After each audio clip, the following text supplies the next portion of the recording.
Hello, welcome to yet another weekly stream from us at Art Design Wales, from Wrexham Glasgow University. So, anybody who's watching today, if you can let us know if the sound's okay. Sapling Wolf says hello straight away. And tonight we've got Hayley Griffin, children's book illustrator. So, Hayley, do you want to tell us a little bit about yourself?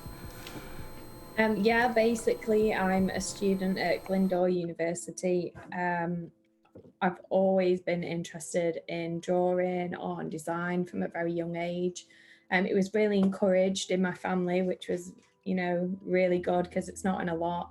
And yeah, so it was something that I wanted to do for a long time, but unfortunately, life got in the way for me. So that's why I am a mature student. I worked a lot of different jobs before I decided to go back into my passion, and that's where I've ended up now. Great. I'm just going to try and turn you up a little bit because we've just had a comment in the chat to say that you're a little quiet. Okay. So we go. So just let us know. Let us know if that's any better. I've just turned up the volume a little bit. Yeah, I'm not sure why you'd be quiet. You might have to talk closer to your microphone. Okay, I'll move forward a little bit. Is that better? Just wait and see if anyone's give us a thumbs up if it is any better. So what we're going to do next, what we'll do is we'll jump onto the next screen, and we'll check out your Instagram, and then we'll find out a little bit about what it is you're going to do for us this evening. Okay. Okay. Yep. Just stick that in. Sorry. There you go. So it's not. Kismana Joke says, "Oh, that's better." So I think it might be just that you're a little bit far away from the microphone. Okay, sorry, I've the laptop a bit further back. I apologise. No worries. So let's start off with your Instagram. So there's your Instagram page. If anyone wants to follow along, it's at Dotty Yeah, that's it. So I have art prints on Etsy, and that's the name. I've only just recently set this up. Okay. So I had to wait until I'd finished all my university work, but I'm going to focus now this summer on, building a following, getting some more interaction on there, and so forth. Great. Well, hopefully you'll get a few followers from this evening. So let's jump in to the first picture. I clicked on this afternoon, didn't I? And you were just like, it's a book. Do you want to tell us a little bit about your book? Yeah, this is Seth Rogen's sort of off-the-shelf autobiography, and I bought it because I love Seth Rogen. Obviously, he's a great comic. But I love the illustrations on the book also. He's taken time to plan this out and get different. So every aspect of those illustrations that are actually on the book are incorporated in the works that's written down. So it's really good. So it's great that you're sort of posting about your inspirations as well, which is always good to see what people can see and obviously sharing other artists' work as well. Yeah, of course. Do you want to tell us a little bit about this one?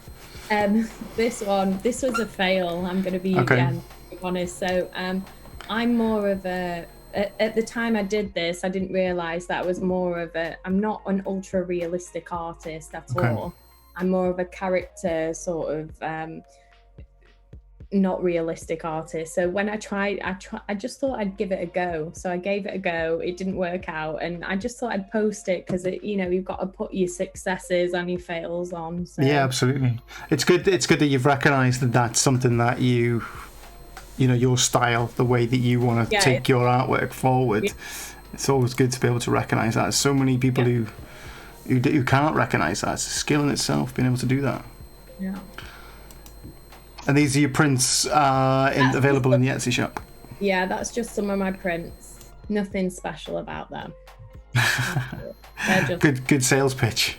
Yeah, there's nothing special about them. Do not buy them. That could be quite a good advertising. Reverse psychology. Nothing special. Nothing to see here, folks. Move along. Definitely not. This was really the beginning of me trying to just figure out what I was doing. This was really raw, really basic, and I just thought I'd give it a scribble and put it down. And as if you'll see from my more recent things that I've handed in at university, this is sort of the beginning of where it starts with my sort of children's book stuff. Yeah. But this is just very basic. I didn't know what I was doing. I just thought I'd give it a whirl. I like the way that you've done the eyes on these as well. With kind of this like swirl that's going on. Yeah, that's like my signature thing with the eyes. There's a lot to be taken away from just quick sketches and repeating patterns and things like that. So it's. This is it. This was nothing. It was something like just to do and just get it out there. It was nothing that I wanted to think too much about. Just something that I just threw out there and thought, oh, I'll see. Right. There we go. There's your office. Yeah, this is my space that I work in. I'm incredibly lucky that we moved to a house that was able to have a space, because I've never had that ever. So it was really important for me, and it was important for me to share it as well, because I just thought it was an achievement for myself. So there's an absolute noticeable difference there between sort of a digital artist's studio than a traditional artist studio, all nice and neat, all the pens are in order, drawing tablets in place. Yeah, it's not at the end of, if you'd have seen me at the end of the year, it was like a complete pile. So this one was just basically, I was just messing about and wanted to do a little funny sort of ghosty skit, and that was that. I was just messing about with textures and patterns mainly on that one, and colours as well. Digital gouache, no less. Digital gouache. Now, this is the thing, I've been incredibly traditional my whole sort of, I was always, before I started uni, I was always like, I will never do digital, it's the devil. And then I prefer to do digital now more than traditional. I love traditional for sort of quickness in sketchbooks and how you just get an idea down. But in terms of finished artwork, I do like taking traditional textures, scanning them in and putting them into the artwork, but I really do prefer working digitally now, and that's something I never thought I would say ever. Well, that's quite a sort of controversial thing to say as well. The amount of traditional artists out there that are screaming at you right now. I know, and they are like I have friends at uni that are strictly traditional, and then I have strictly digital, and I was sort of in the middle of them. And I think the reason I was so scared to do digital is because I'd never done it before. I mean, I was coming back to uni at a 33-year-old. Yeah. You know, it was something I'd never concept before. So, but now I've learned how to do it. Well, I say how to do it, how to blag it. Then I've just I just take it on board, and you know, it's just all about experimenting, and that's all I've done. So yeah. And by experimenting there, you've managed to sort of combine the two together, and you've traditional with digital. So that experiment process, now taking risks pays off, doesn't it? So bigger the risk, bigger the reward.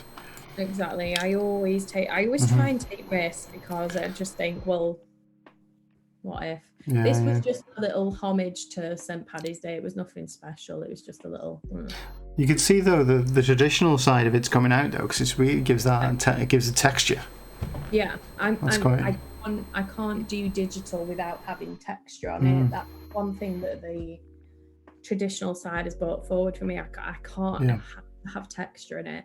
Has to have some sort of homage to the traditional in there.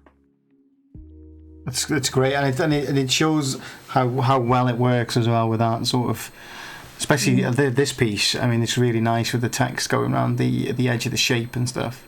And that texture really lifts it off the page. Yeah, it was just nice to do. It's interesting.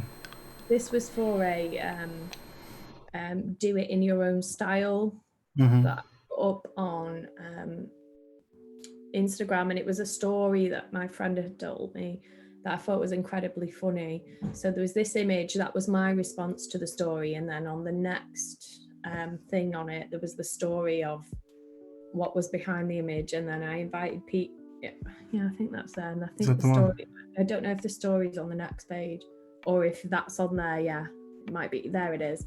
I invited people to come and put their responses up, and a few did, but obviously I was quite new and sort of small on Instagram, so it's hard to get a lot of people to respond when you're not putting your heart and soul into the posts and the posts and the algorithm and everything. Too much going on with uni work, but yeah. Well, but looking at the number of likes and things that you've got, 186 is not bad going. Yeah, not bad. You know, it's kind of it's pretty good. Yeah. So I think it is. Social media can be a full-time job. I mean, it's constant, isn't it? It's kind of, you've got to be posting stuff all the time to hit those algorithms as well. Yeah, of course. So this one was a do it in your own style that I did off somebody else's. So you'll see, I think that's mine and the other one is theirs. Ah, right, okay, yeah. Oh yeah. Yeah, you can see like the text that you brought to it. Yeah. So you do it in your own style and then just post it back up. Cool. Looks I'm good. sorry, that's my dogs. I do apologise. Ravenous huskies downstairs. Well, everyone likes the dogs on Twitch. This was again, I was just messing around here. I didn't really know what I was doing, but I just wanted to put a response to like the bond of the mother, because I've got two boys, so I just wanted to do like the post of the bond of a mother and a son, and this was just the artwork I created. Yeah. But like you're doing a lot of homages and do it in your own styles and things like that, and it's it's really it's a good way of sort of practicing your style, practicing your art, and also building followers as well. Yeah. So it is a really good thing. We just had a new follower, Nimbles101. Thank you very much for the follow. As you've seen there with the the flames. Love the flames. Keep the flames coming. Then I don't have to look at my work. Thank you. There you go. And now we know that Aldi's summer's come. Sorry, I don't know how to switch that off. There you go. What about this one? This was a challenge. Yeah, this was a challenge. This was a do it in your own style as well. So I think that's mine, and I think there should be another image there, and that's the person's that put it up. And that's it. So that's the person that they put it up, and they ask you to draw it in your style. Yeah. And it's a nice way to practice your style. Yeah, absolutely. There's loads on Instagram. If you just draw this in your style, but just the initials, just put them into Instagram, and there's loads that come up, and there's so many amazing artists out there, and it's just nice to like take their work on board and then try and adapt it to how you might do something. Yeah, it's a good way of networking as well, and building up a community online as well, which is always good. Yeah. There you go. This one, I forget which it says. I can't read what it says. It says conceptual illustration. Everything is fake digital pencil. Yeah, everything is fake. So this was a response to, because I was going through a lot of Instagram posts and Facebook posts and TikTok posts, and there's loads of like young girls that are really I don't know what the right word to use is, but affected by what they see, like everything is perfect and everything is proper, and it's not like the woman's the woman's body is not, it's never going to be perfect and strive for perfection, is it? So it was just an art reaction to that, really, and that's what this post is. It's great raising awareness and things like that, because there's a whole sort of mental health thing around that, like really sort of damaging, isn't it? The Insta life, or whatever it's called, or Instagram life. It really is, and it was just my reaction. So like I was getting annoyed with it, to be honest, because it's not just, it's like I can look at me and 100 of the girls I know, and I don't really know anybody who's got perfect everything, this, that and the other, and I just think that needs to be represented a lot more. Yeah, absolutely. It's really good. There we go. More ghosts. Yeah, this is my original little ghost thing. Just a little funny thing. I was just experimenting. I didn't know what I was doing. I just thought it was quite funny. Yeah, I mean, it's a great example of experimentation. I mean, so you've got something that's really quirky, really fun, and really nice that's come out of just experimenting. Really good. A lot of my work obviously is experimental. I'm only just honing in on my own style at the moment, so I don't feel shame in experimenting. I think that's the hard thing. People won't post their stuff on Instagram because there's a shame, like, oh, it's not good enough, or it's not this. That sort of goes back to what you were saying a second ago, doesn't it, about the perfect bodies and stuff, Same with art, like, it's the same. Yeah, absolutely. Kiss My Artichokes put in the chat, can't go wrong with the ghosts. I love them. There you go. Yeah, ghosts are good. Absolutely. So, do you want to... We'll come back to your Instagram a bit later on. Do you want to tell us a little bit about what you're going to do this evening? Okay, so I turn that off. There you go. Hi everyone. There's a thing called Action for Children, and at the moment basically it's to raise awareness and money for Action for Children it's called Boycott Your Bed, and it's basically they're asking people to go and either camp out in their gardens, do all sort of random, just take your bed to another place so you can sort of relate to children that possibly don't have what we have, etc. And then they've actually launched a art competition for children. I believe it's from one age, it's quite a young age till 12. And what they've got to do is draw their bed in sort of like really random places. So it could be like their bed's in outer space, or their bed's in a canopy in the jungle, or the bed's being flown in an aeroplane. There's just loads of random things that they can do with it. So I thought maybe I would try and do something like that. To be honest, I don't know what I'm doing. I'm just going to try and do something. So I'm going to do, I think what my feelings are is I'm going to do sort of a fairy vibe with like a bed being flown somewhere. I don't know. That's my initial idea. I've not practiced this because I didn't have time today because my children would be in a nightmare. So we'll see what we get. So we could end up with... We could end up with a whole lot of nothing, but I will state to everybody that as much as I am still like in the learning phase, I will try and do as good as I can, but I do a lot. I do make a lot of mistakes, so just bear with me. That's great. That's great for people to see, because one of the things with this stream is to get more people into art, is to get more people drawing, sketchbooks, painting, whatever else. So it's good to see an artist's process. Yeah. So, if we end up with a whole load of nothing at the end of the stream, brilliant. We've spent 2 hours experimenting, which is really good. Or we could end up with something really cool. You never know, and I think that's the beauty about art, isn't it? That you never know what you're going to get at the end. Yeah, exactly. So I'm going to try and see if I can share some of these web pages. I have put them in the chat, and let's see if this comes up. There you go. So there's the Boycott Your Bed, How Will You Boycott Your Bed page from Action for Children. And there's also a tweet that I posted as well that Ailey shared with me about, how do you say his name? Is it Rob Biddulph? Yeah, Rod Biddulph, yeah. Yeah, it was on BBC Breakfast this morning talking about awesome Boycott Your Bed Children's Drawing Challenge and his role as the judge. He actually did a live drawing like I'm going to do now, but on BBC News. So like that. Yeah, nerve-wracking. So I've done that. So you thought today was going to be today was nerve-wracking. BBC News, wow. Okay. Dark Avenger 381's put hey Hayley, and Kiss My Artichokes put Insta Ready was the name that we were looking for before, and practice makes perfect. There we go. Thank you. It does.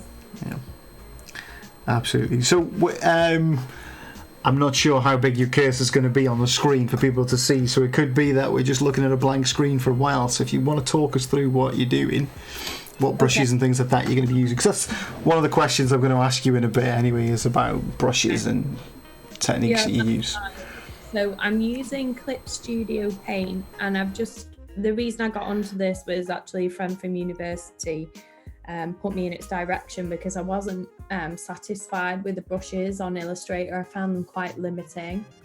So I downloaded this. It's supposed to be £40, but I got it on Black Friday, so it was £20, which was good. And I just go through each brush and just experiment with it. So I started off with, this is gouache.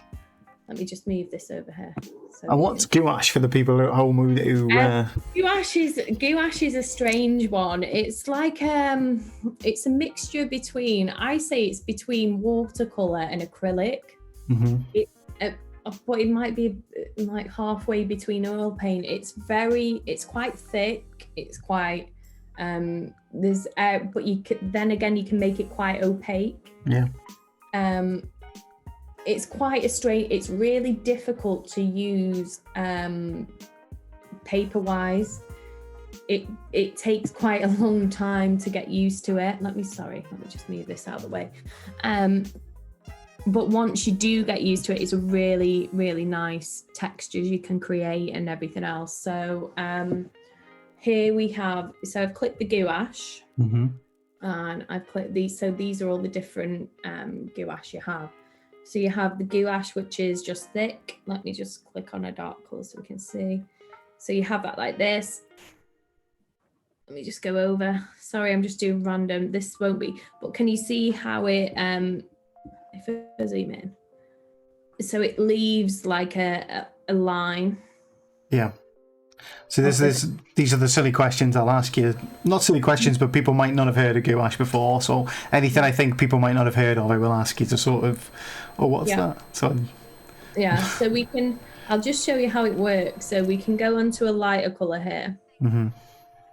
And then we can go onto the blender tool. Let me just take my tablet wasn't on there. And then we can just blend through. So it gives quite a nice, if you're looking for the best thing I use this for is like if I'm doing a sky scene behind. So if I go on to this, which I did, let me just zoom out. Sorry. It's okay. While you're doing that, Dark Avenger, it is Katie from Graphic Design. Just so you know. She said, "Hey, Hayley," before. Oh, hiya. Let me just zoom in. So you can't really tell because I've got quite a lot of grain, but to do the background and to do the background of the grass, I use the gouache because it was just so nice to blend. As you can see, if you're doing sort of a sky or any different features, but it's also good for just random little things you want to design. There's nothing, it's not limiting, which is nice, which is, sorry if you can hear buzzing, that's my laptop going, you've used too much of my memory. I'm not. So if we go, recently I've been experimenting with chalk.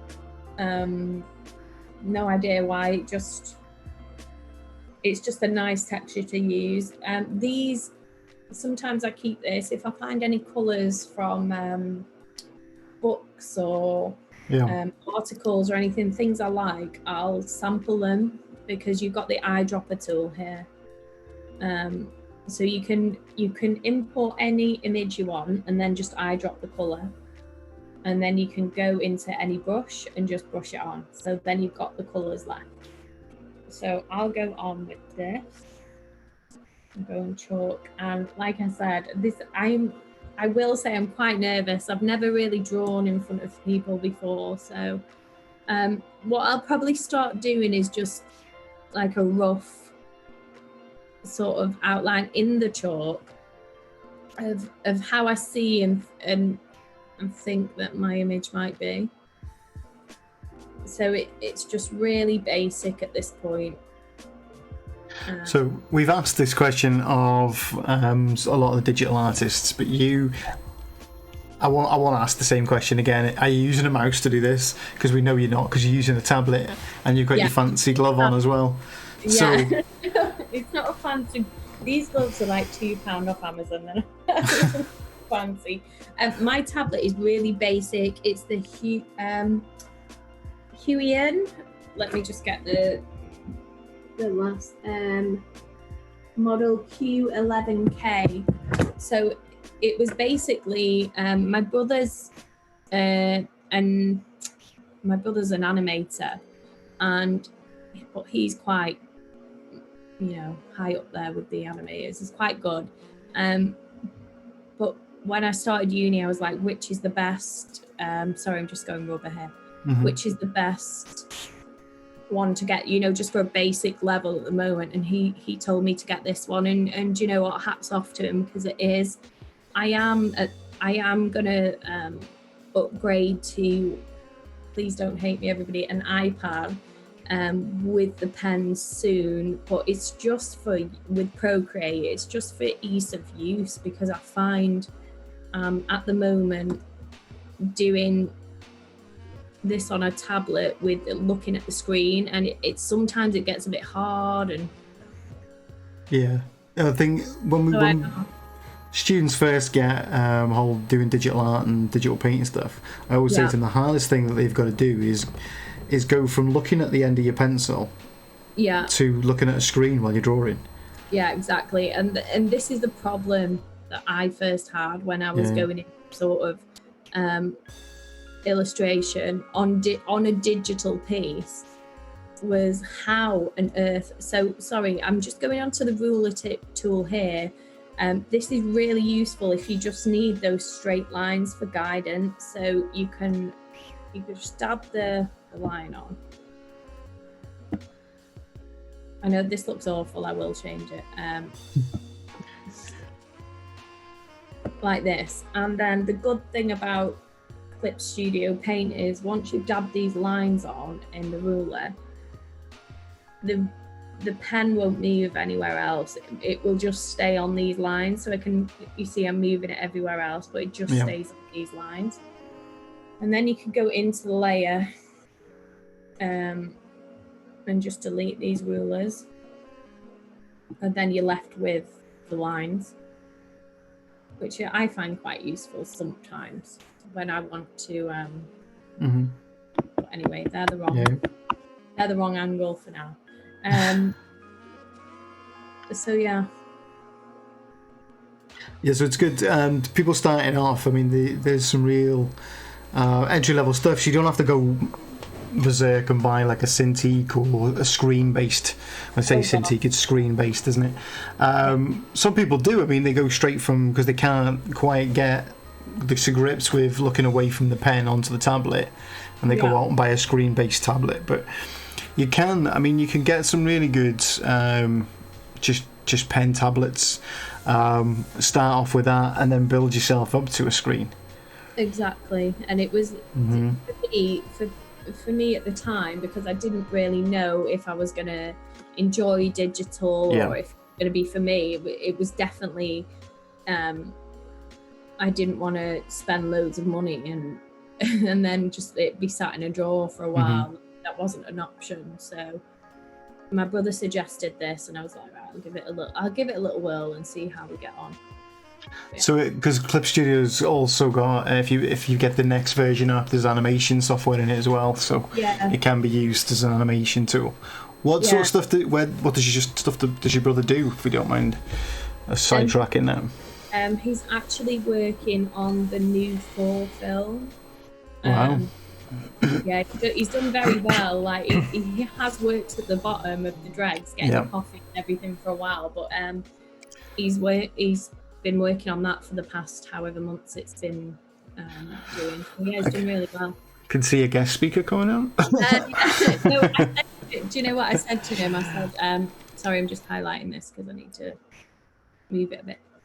I said to him, are you going to do like Twitch streams and stuff? But the thing is, I ask him so much, like, what's going on in the film and Yeah, what's been done. They're so, like, he can't even talk about it because he's frightened Yeah. that maybe this guy did this and he got sacked. So yeah, you're absolutely going to get him sacked if you keep quizzing him.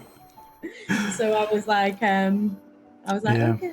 It is literally, if you break an NDA, which is a non-disclosure agreement in the animation, film or games industry, you'll never work in that industry again.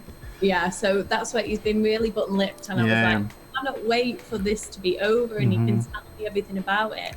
But we had sorry, just combine these. We had a thing where on Chris Hemsworth's Instagram, he's posted the opening ceremony of the film. Yeah. Others in the background of it. So I grabbed it and sent it to loads of family, and I was like, oh look, and he went mad at me, and I was like, well, Chris Hemsworth posted it and he's got like 20, I don't know, he's got stupid millions and millions of followers. I was like, what difference does it make? He was like, don't do it. So yeah, but I'm looking forward to hearing what he's been up to after it's been done. So yeah, it'd be certainly interesting to see what he's worked on before Thor as well. Yeah, exactly. So. He's done loads of, he's done a few different Netflix things. And, yeah, he's quite good. So let's move away from your brother because it's not his stream. Let's get to the chat. There's a few things in the chat. Okay. Dark Avenger, Katie from Graphics, aka. I've tried using a tablet but can't get used to it. So it is a difficult thing to get used to. Going back to what Kiss My Artichoke said, practice does make perfect. Is just keep trying with it, and if you can't go around that route, Procreate, if you can afford an iPad and an Apple Pencil, is fantastic. It's a fantastic piece of software. If you can, I mean, you're in the university, Katie, so by all means come over to the animation studio and borrow a Cintiq and test it out. We've got some then. Yeah, they lent me a Cintiq. I've still got it, by the way. Oh, that's what it is. Yeah, I've still got the Cintiq. But I used that for a bit.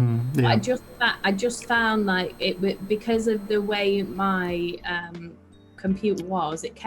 It wasn't the Cintiq's fault. It was kind of more my software. It just kept bugging out, so I was like, I'll just keep on with this. So I've done that for a while now.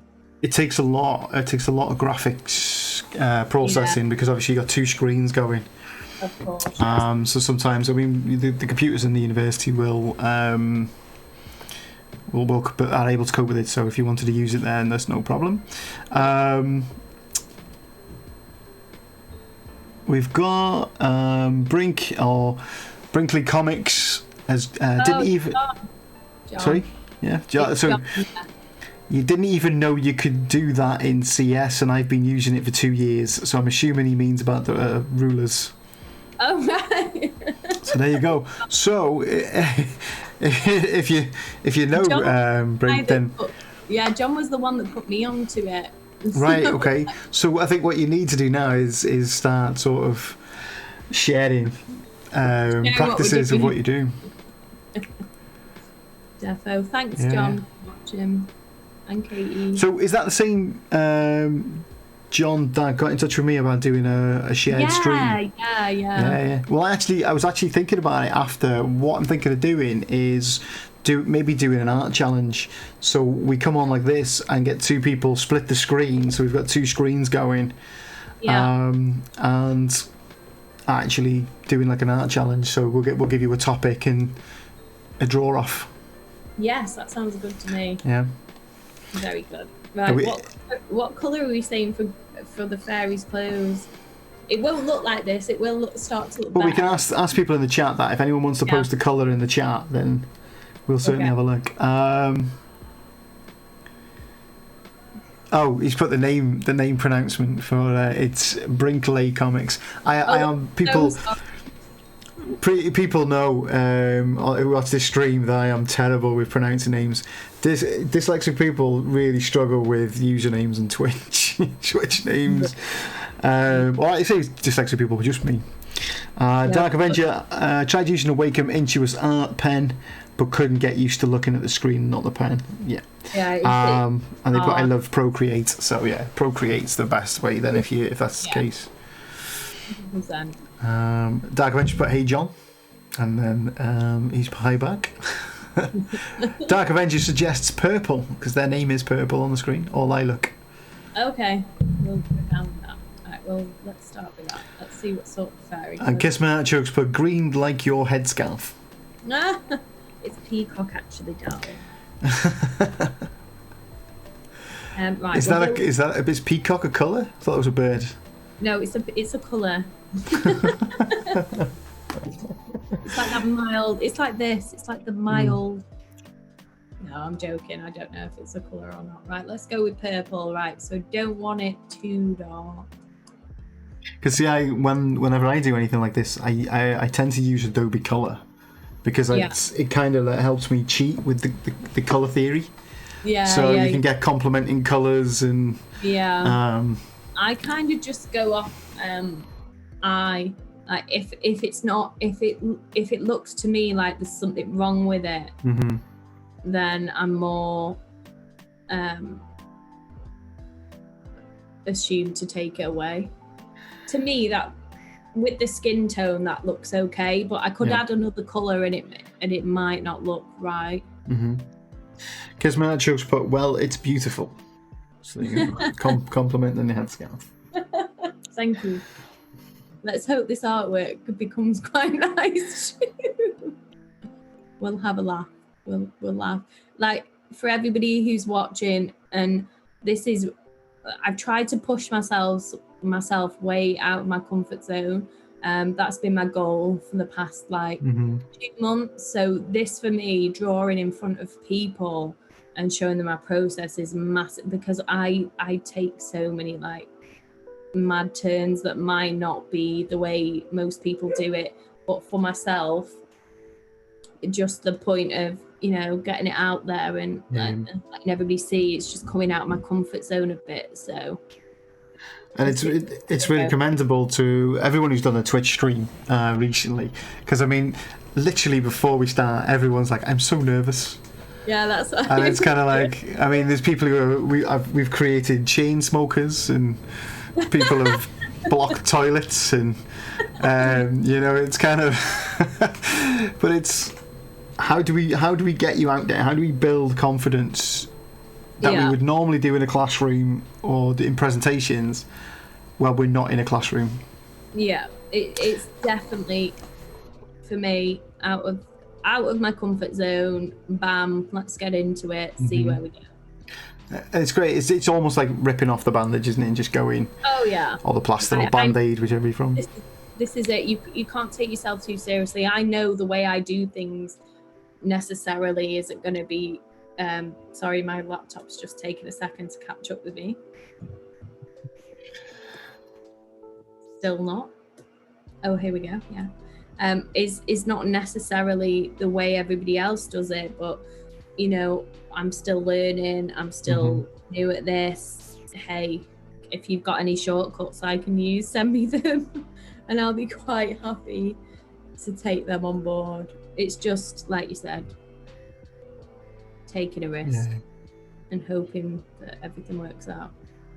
Absolutely, yeah. And I think university is the place to take risks. I mean, students, they tend to, go through school, they do GCSE art, A-level art, BTEC, whatever else, and it can become almost like you've got to make sure that you do it in a specific way to get the grade in order to get into university or whatever else. But at university, that's the time to experiment. That's the time to sort of throw caution to the wind and try something new and develop your skills and find your style. 100%. And hopefully I will find, well, I'm on the cusp of finding my style. I think I tried to deny it for a long time because I didn't think it was the way I was supposed to do things. Yeah.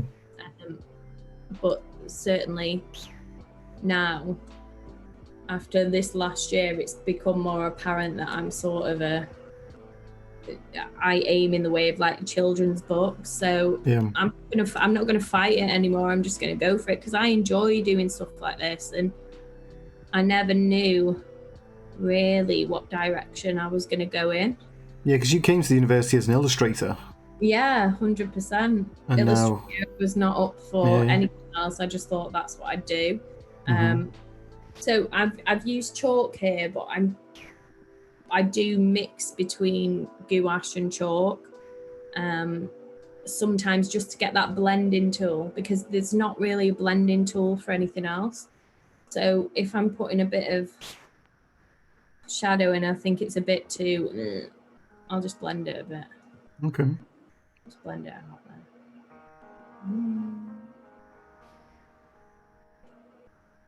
Sorry, yeah. It's interesting. It's always interesting to see how different people work.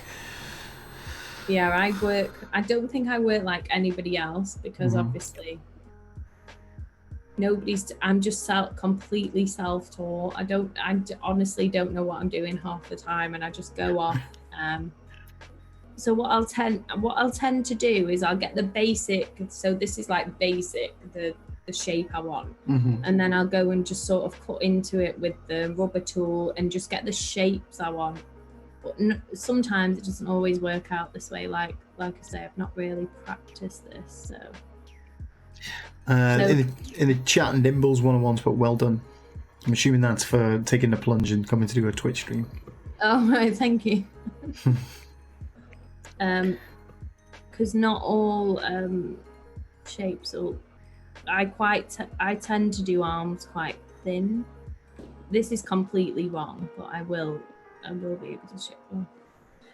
At this stage, though, I mean, what's right and what's wrong? It's kind of like Kismet was put in the chat. You need to give yourself more credit, because it's a process, isn't it? You know, you've got to sort of experiment with it. I mean, and this is kind of one of them projects that it's a challenge. It's off the cuff. You haven't had time to research. You haven't had time to plan. You haven't had time to do thumbnail sketches or things like that. It's literally straight off the bat. Yeah. And it's interesting. So we talked there about university and things like that, experimentation. So I've got a couple of questions for you. How did you find out about the course at the university? Okay, so what happened was I'd moved to Wales and realised that I wanted to do art and design, and I didn't obviously live anywhere near where I was doing it. So basically, this is going to sound really random, but I just Googled it. where is doing art and design near me, and it came up with Glyndor Uni, and I was like, God, where the hell's that? But it's right in the sticks. But when it turned out it was Wrexham, it was good. So then I thought I had the option to go to Manchester or Liverpool. Yeah. But I came to see the end of year show at Wrexham. And what I liked was how diverse it was, especially, I think I might have even spoken to you, Steve, when I was there. Yeah, at open days. Gaming bit. And it just seemed like everybody was, it just seemed like a much more of a community to me, and a lot nicer, because obviously when I was younger I tried to I went to Liverpool John Moores University. Yeah. It didn't work out for me, but that was because I actually got diagnosed with dyslexia late into my adulthood. And then since then, you might be shocked to know, diagnosed with ADHD. There you go. Which is thanks to Steve. We had a little conversation, and I went and sought, a diagnosis, and actually got one. So yeah, thanks, Steve. I've been meaning to message you actually and say thank you. Well, because it's kind of random, isn't it? Because even though I'm program leader for animation and product design, you're on my personal tutor list. Yeah. So every now and again, because I don't even know how that happened. No, I don't. I've got a few people from illustration and film photography on my personal tutor list. Yeah. So then I set these. We have to have so many meetings a year, don't we? Or we don't have to, but it's kind of it's good for progress and all that sort of stuff. And then you just started chatting, telling me about some of your struggles with uni work and stuff like that, and that's how it came about, I suppose. Yeah, and I think that's why you was meant to be my tutor, because nobody else would have picked up on that. Take someone with ADHD to spot someone with ADHD. You're part of the club now. That's it. I know, it's mad, but the more like I've learned about it and everything else, the more I think, oh my God, I can't believe like I didn't know this. So, I mean, there's a good few questions that we could start off there. Yeah. I mean, in terms of finding out a late diagnosis, how did that make you feel? To be honest, really good, because I, like, as I mentioned before, I'd been to Liverpool John Moores University, and it was a struggle. I was 18, I was trying to do the work, and I just couldn't physically keep up with it. And I thought it was because, I was a failure and I couldn't keep up with it. It was just like me, I wasn't made out for uni, blah, blah, blah. But in reality, the fact of the matter was that I had an undiagnosed like learning disability, and the reason I couldn't keep up with the work is because there was only so much that I could do. Yeah. In that realm, there was only so high I could go without, like, because we had assessments, but we also had sort of like miniature exams at that time. This was, you talking 10, 11 years ago. I don't know if it was were you at university at that time, Steve? I don't know if that was the same. I don't want to like throw it out there, but I don't know if this was the same sort of thing. Yeah. There was sort of what year was that been? So it was 2011, I think I went. Yeah, it was a few years before you. Oh, well, okay. So, 2000. I think I graduated 2007. Okay. Because I went back to university late because, again, undiagnosed for many years. And sort of went through school and nobody understood. It was always get out of the class before you even walked in. And it's kind of weird because you jump around a lot, I find. I started off my career as an electrician. Because they said as soon as I left school, they were literally like, yeah, you need to go and get a trade. You've got maths, English and electronics, go and do that.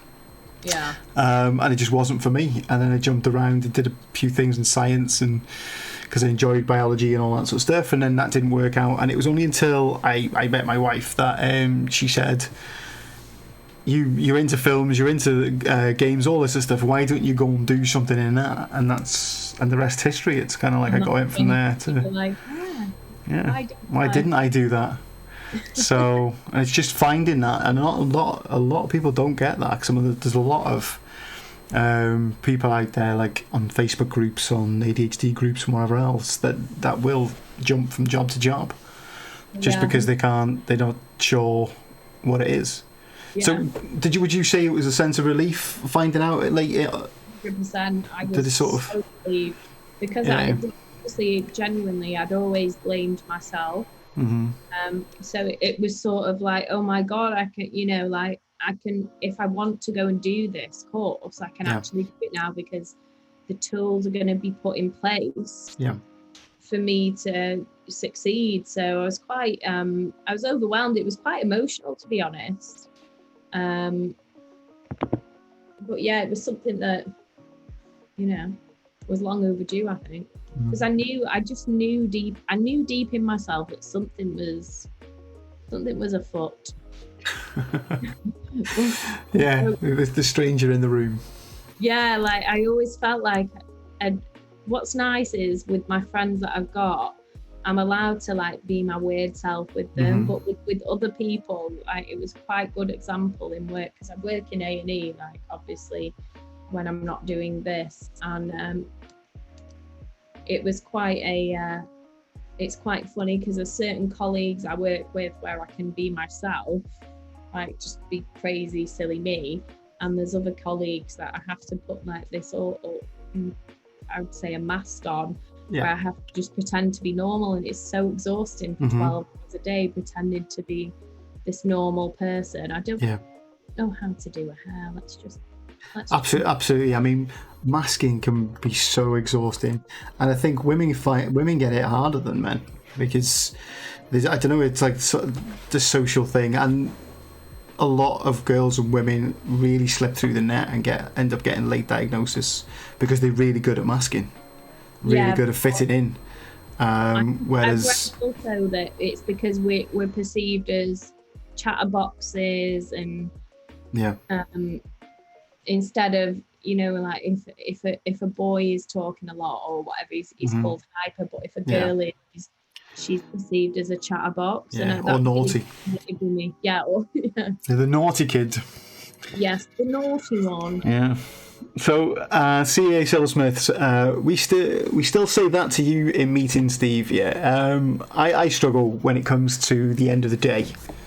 They always book meetings in last thing on a Wednesday or last thing of the day, right? And for me, I've been keeping it together all day for classes, and it's just babble that comes out at the end of the day, or stupid comments that.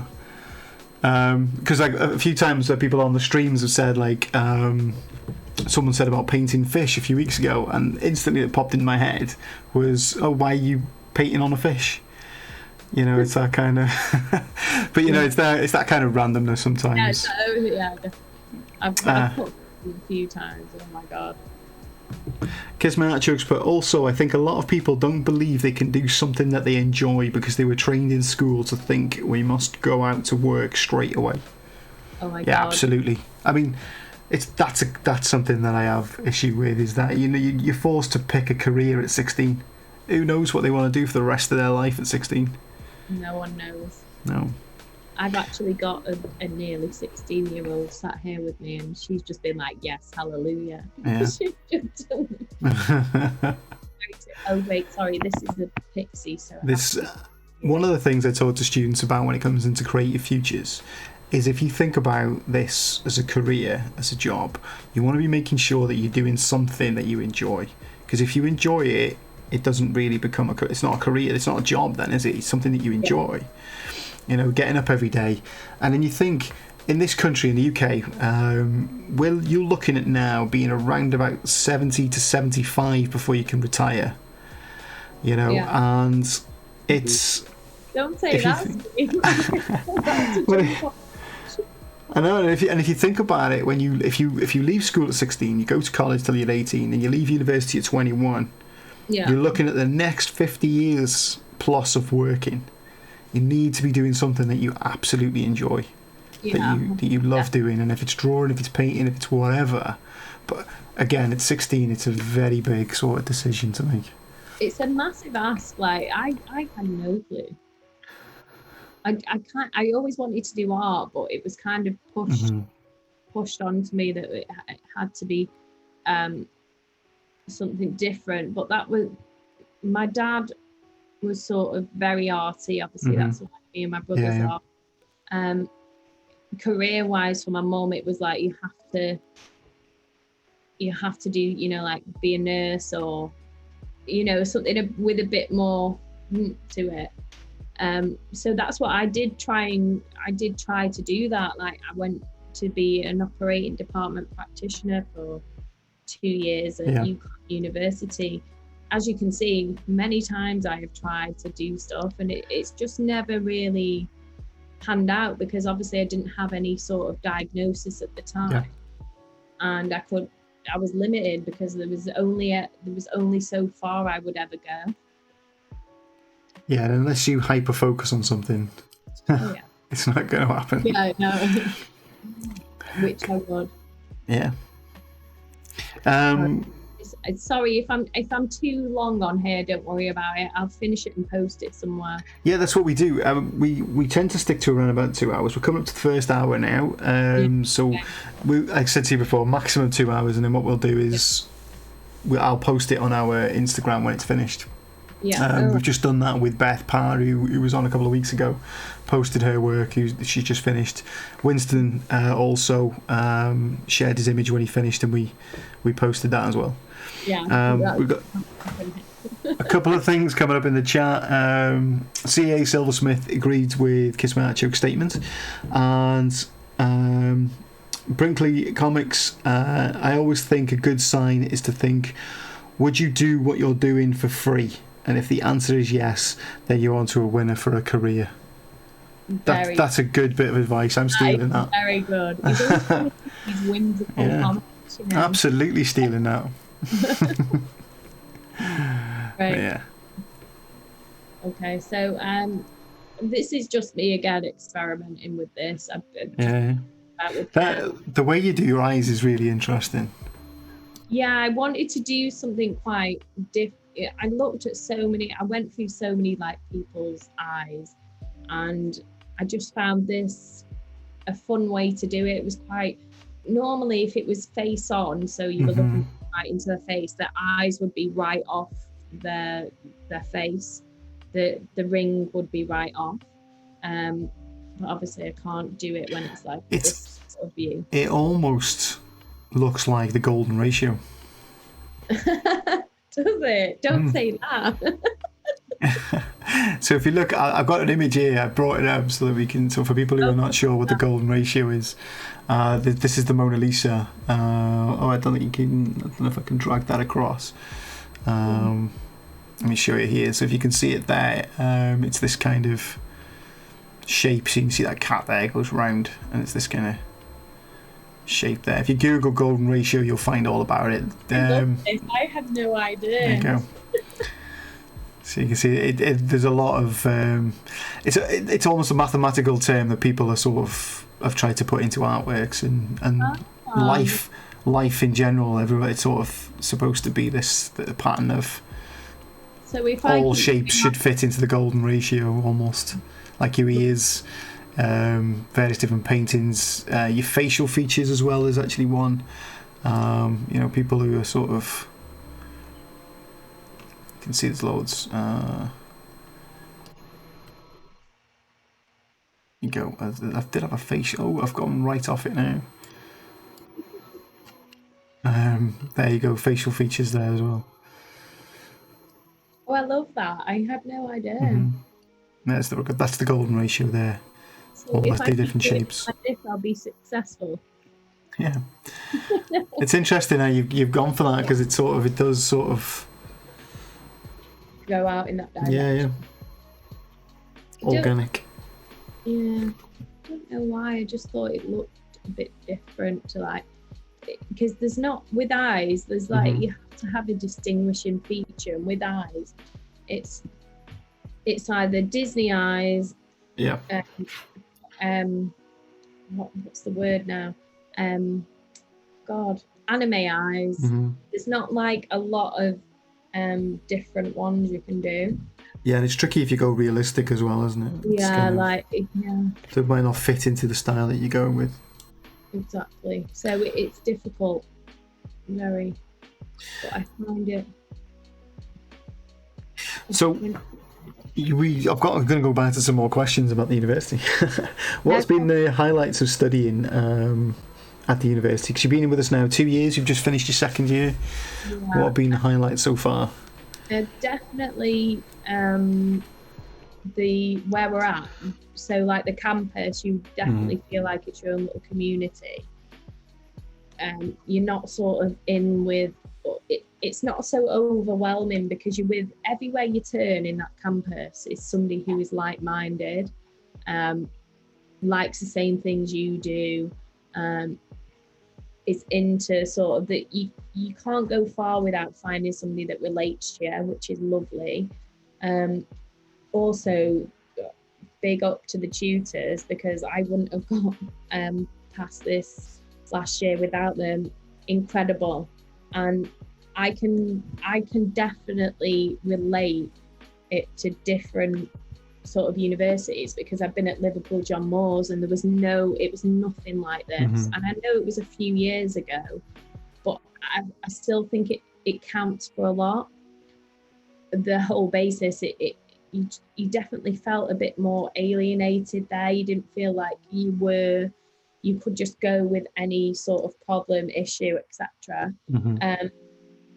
So yeah, tutors, the campus, yeah, it's all been fabulous. I can't fault it. It's well, we've been rated the most inclusive university in the UK. Wow. No less, not just Wales. Yeah, most inclusive, supportive, and things like that. Yeah, in the UK. And yeah, well, I definitely think support has been like a major one for me.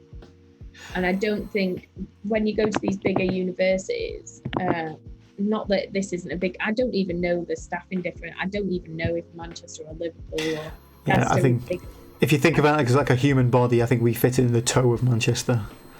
Right. The big toe. Oh, I don't even know, but I just know for sure that you wouldn't get the level of support that you get here. Like it wouldn't be so. Yeah, it's that. But I think it's because we're a small university, we can give you more attention, more support, more one-to-one help. Yeah. And point you in the direction of further support as well. So if it's help with writing an essay and things like that, and the vast majority of the art staff are not that keen on essays themselves. I mean, I personally am not keen on an essay. I would rather you do a piece of artwork and a smaller essay to put it in your portfolio, that or do something different. I know we've had students who have done like a 70-page comic as part of their research instead of a dissertation, or people do presentations or films or whatever else it is. It's more about changing the environment than the person. Yeah, 100%. And making sure that you walk away with a kick-ass portfolio as well. I really hope so. We'll see what mine will do well at the end of year 3. I'm quite happy with the work that I created for year 2 at the end of it. But at the time, I was like, this is really bad. I'm not going to be able to do it. And CA Silversmith in the chat has put Fibonacci spiral, the golden ratio, is seen constantly in nature as well as plants, shells, etc., etc. So there you go. So I think I'll keep on with this winning. Yeah, the winning golden ratio eyes. Pollute kids' brains with the golden ratio. Right, this is it. It's one of them, isn't it? It's what if you put things into your artwork that people see all the time, it's going to trigger emotion, trigger thoughts, but a further thought process or whatever else. Okay. So, what's it like? How have you found studying in Wales? Oh well, I'm not a native. You can maybe tell by my accent. I'm from Blackpool. Okay. So I'm a bit of a Lancashire lass, which is fine. Very proud of that, but I have found it incredibly, I don't know if it's just been this uni or what, it's been brilliant. I've had no problems, nothing's been an issue. And especially for somebody who's coming out from outside of Wales, I thought I would struggle with sort of problems with, I know it sounds silly, language, but I didn't know if I was going to go to Wrexham and everybody would speak, different. Well, I had no idea. I thought, I'm going to make no friends. Everybody's going to be speaking Welsh, because there's areas in Wales that come across more Welsh. Like you can where I live, if you just go like 15 minutes down the road, everybody's a lot more Welsh. So I didn't know if that was going to be an issue, but it wasn't, and it was great. And I think even if everybody did speak a lot more Welsh, it would have been fine. Wales is great. It's good to hear.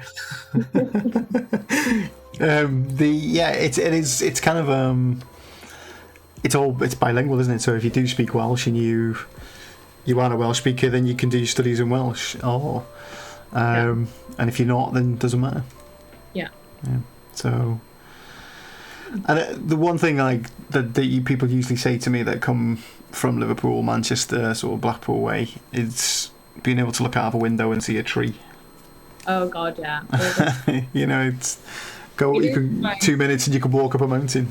Yeah, it is lovely. Like I am so lucky to like sort of live in a place where there's nature, because I think it is inspiring when you come. Don't get me wrong, I do miss city life sometimes. Yeah. Not that I was in a booming city because I was from Blackpool, but you know, I do I do miss city life sometimes. Sometimes it can be quite you know, daunting when there's just nature all the way around you, and you just craving that sort of. But I think from a creative point of view, I'm just in my element when I'm around this sort of the views and everything else that's going on. Yeah, definitely. I mean, the best of both worlds is not a bad thing, though. Getting inspiration from both the city and from nature and whatever else. It's always good to have both. Yeah, definitely. So, what made you get into illustration or now children's books? Well, illustration, I just always loved drawing from being a dot. And like I said, my dad was really good. My brother, you know, it was always encouraged. Everything was really encouraged in that way. And it was something I'd always excelled in when I was at school or college. Like I'd get A's, and GCSE I got A, which was for somebody with dyslexia to get an A in anything, undiagnosed as well, was math. So it was just something I was held on to, and I was told, you know, like my mum was like, oh no, you know, go and do nursing or go and do, and I was like, yeah, I will, because they're brought up in the belief that there's no income to be made. So it was sort of I'd listened to, but I sort of, obviously when I got older, made my own decisions and decided to come back into it, which was a massive decision, obviously, because I have children. I'd be immature. It was going to be a massive thing to do, but it was, you know, it was something I really wanted to do. And I heard there was a really good thing that came about that I heard online. And I know you don't really hear the best things you do when you're online, but it was said, it was about passion.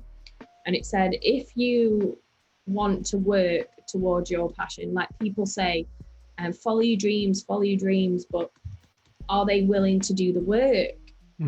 Passion is derived from Latin that means to suffer. And it was brought up that you have to suffer for your passion. And I thought, my God, I do suffer for this. I mean, it's not an easy thing for me to do with the amount of sacrifices I have to make for my kids, for myself, and trying to wingle things and get things sorted and just get that time to do the work. So it just validated the fact that I have to, you know, suffer sometimes for things that you want to do and things that you're interested in. But how I got onto children's books, I'm sorry if I'm pandering on. No, it's fine. It was I never thought I'd do children's books. I was fighting the style that I did for a long time, and then it was sort of by accident. I did a GIF in sort of, I think it was that pink one that's on my Instagram that showed that's actually a GIF. Okay. And I did that, and I shown that to my tutor Adele, and she was like, this is, you know, this is good, this is the style you should be going down. And then I sort of opened up that style, and then it opened Pandora's box, and that's been it really since. I'm just well into doing kids stuff now, and I'm happy with that. But I never set out to do it. I think that's what happens in a lot of cases. People don't set out to do any. Yeah, absolutely. And they end up doing it anyway. You'd be surprised how many students we get in that come in to do a specific thing. Then they get because we give everyone a taste of different things, then they get a taste of something else, and then the next thing they've completely changed careers. And they've gone. Yeah. It's like in applied arts, you get students who come in thinking they want to be a ceramicist and end up being a jeweler. Or you get students coming in that want to be an environment artist and walk away a character sculptor. I mean, it's mad, isn't it? Yeah. Students who come in 2D, they want to be 2D animators. That's all they want to do. They want to be on Cartoon Network or whatever else. And the next thing they walk away and they've got the 3D animators or stop motion animators.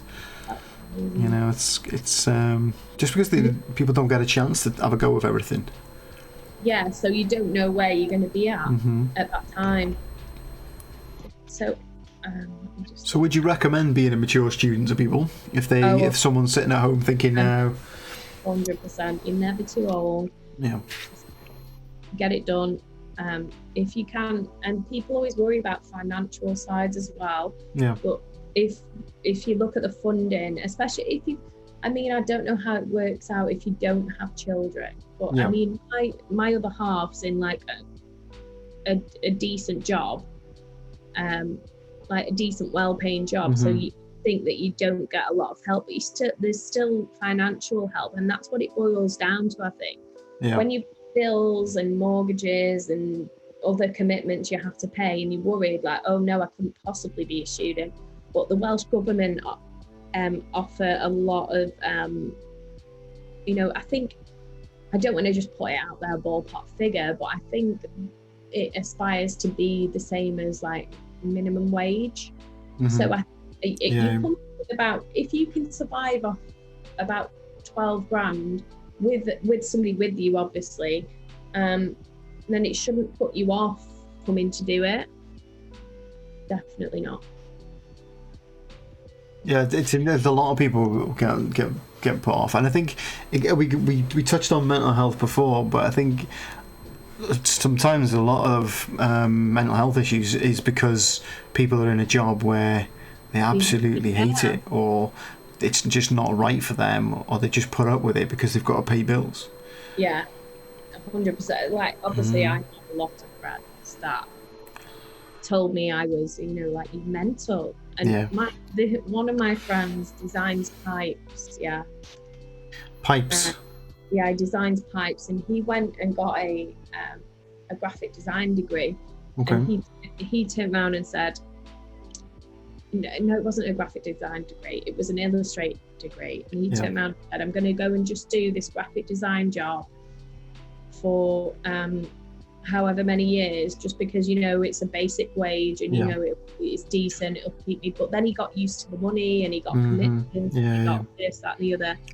And one of his bits of advice for me was, when I started, especially as a mature student, it was like, you've got what you need to get now, so just keep on and don't just take job to pay the bills and this. But that not everybody can do that, because you're not in a position. Slave to the wage, isn't it? Yeah, this is it. It's difficult.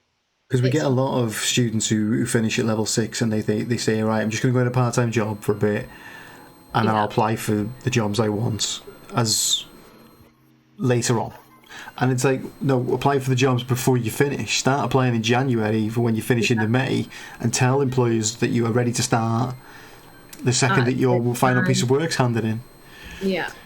Because you could end up sort of leaving and going, and then I'm going to work and then thinking, like, well, I can't leave this job until I get equal or better pay. And sometimes junior positions aren't paid that well.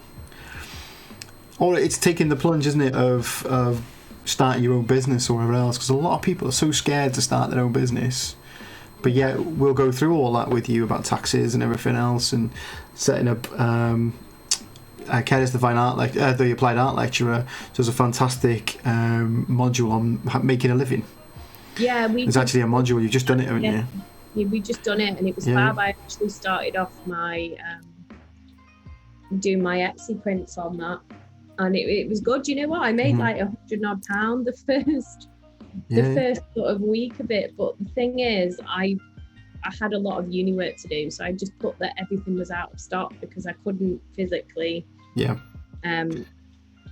keep up with it. But now that obviously I've done my uni work, I can focus on maybe making some money that way, so I don't have to go and work in the hospital anymore. Creating a demand by putting everything sold out.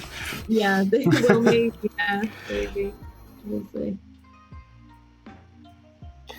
This is probably not the way everybody does it, but this is just my way. I like to like make it a little bit bigger and then chop it down. It's almost, you're almost working like a sculptor. Yeah, maybe. Starting off bigger and chopping it down. Yeah, maybe. Because I like skinny arms. Just because I just feel like when you're doing children's book sort of thing, it makes it more malleable to do things.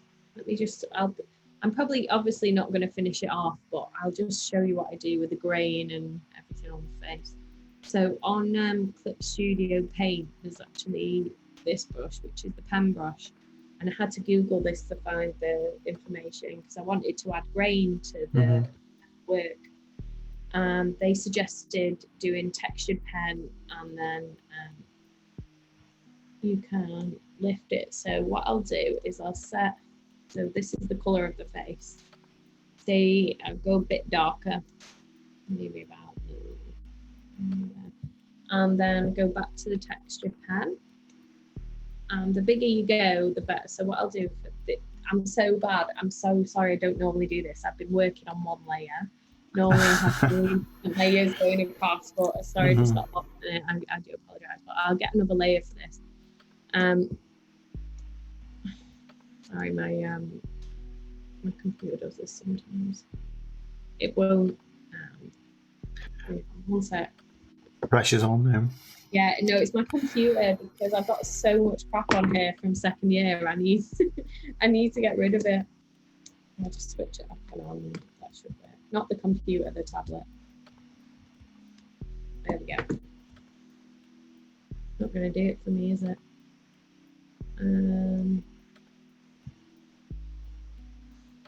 One sec. We've got a couple of people coming in the chat while you're doing that. So, CA Silversmith put, glad you enjoyed CF and thrilled by your success. Keep going with the Etsy shop. Oh, thank you. Do your best.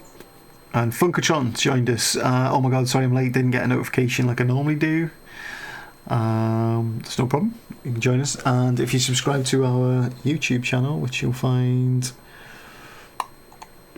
here. There you go, Art Design Wales. You can watch it. You'll be able to watch Hayley stream again tomorrow because obviously we've got to give it 24 hours. So we'll premiere it tomorrow night. So what I just did then is I added the grain, and then you take the opacity down on that grain, and it just, you can just rub out. You don't have to be careful because it's quite. It just gives it, for me, a little bit of. So you've got the texture of the chalk here.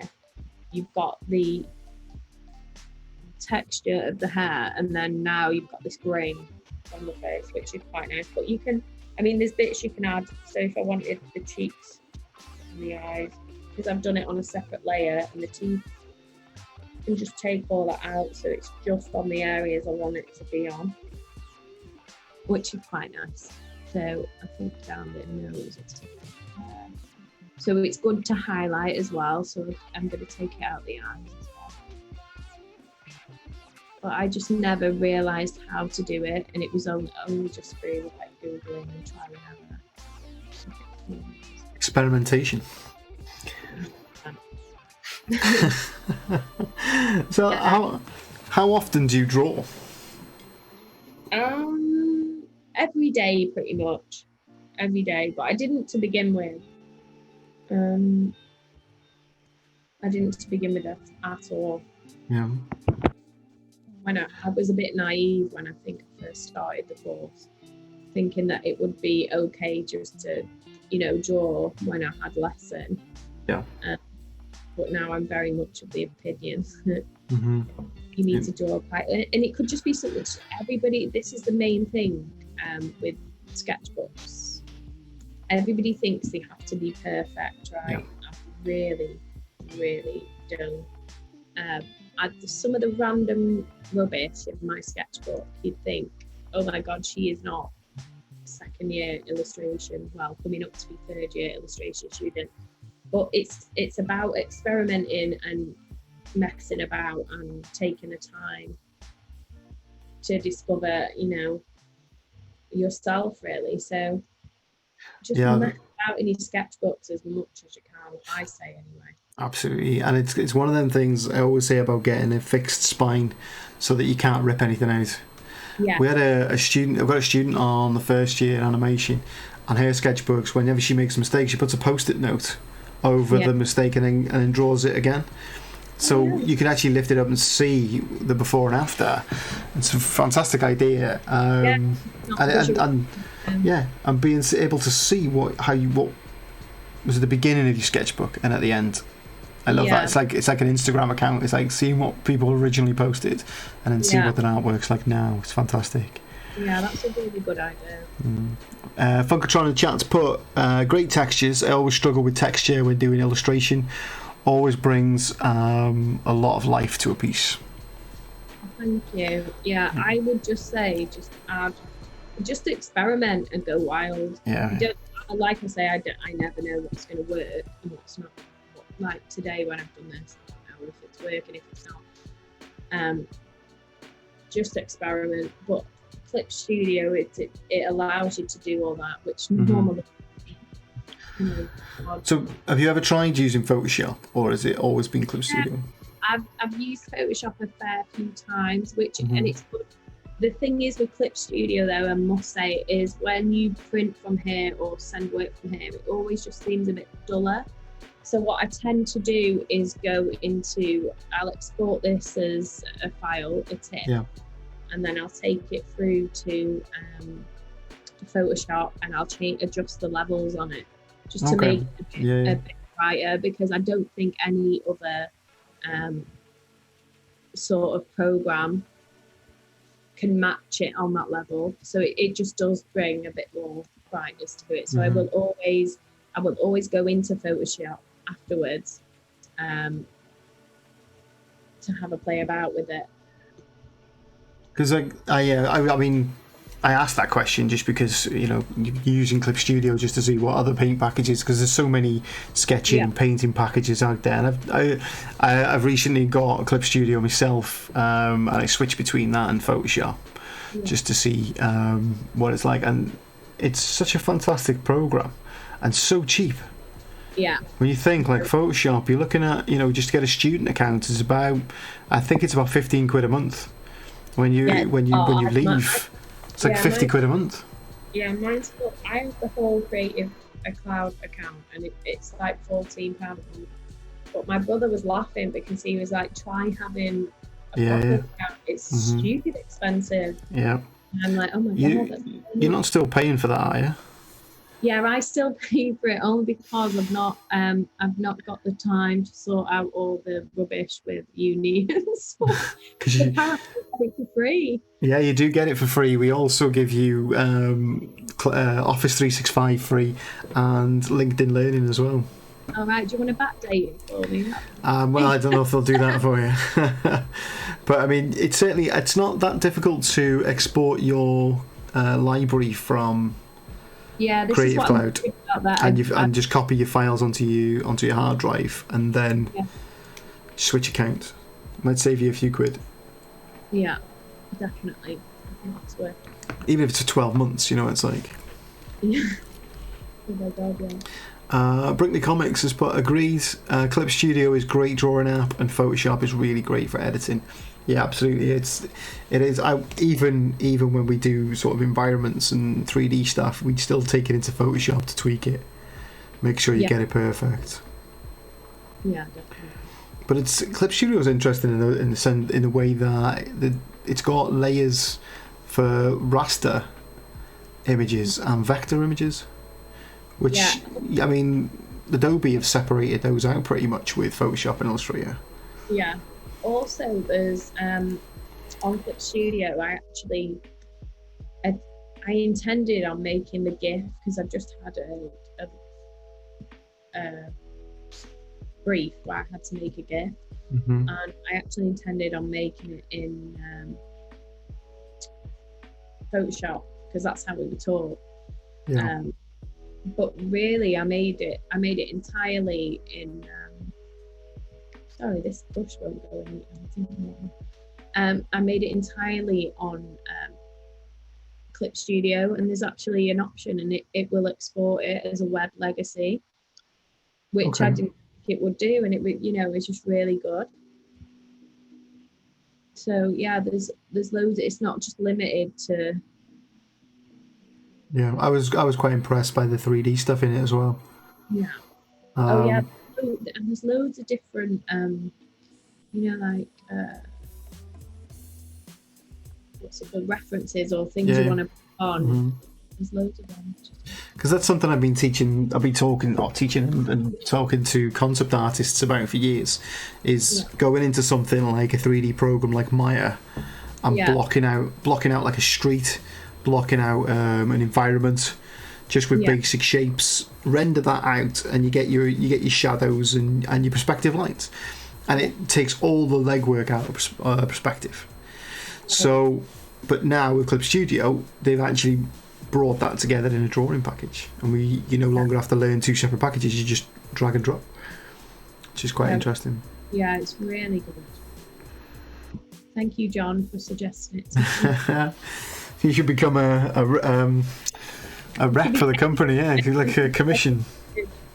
Because I have no idea. I was just so, because I thought when I tried Photoshop, it was just like, it's just like the brush is just on in it for me. I'm just not down for it.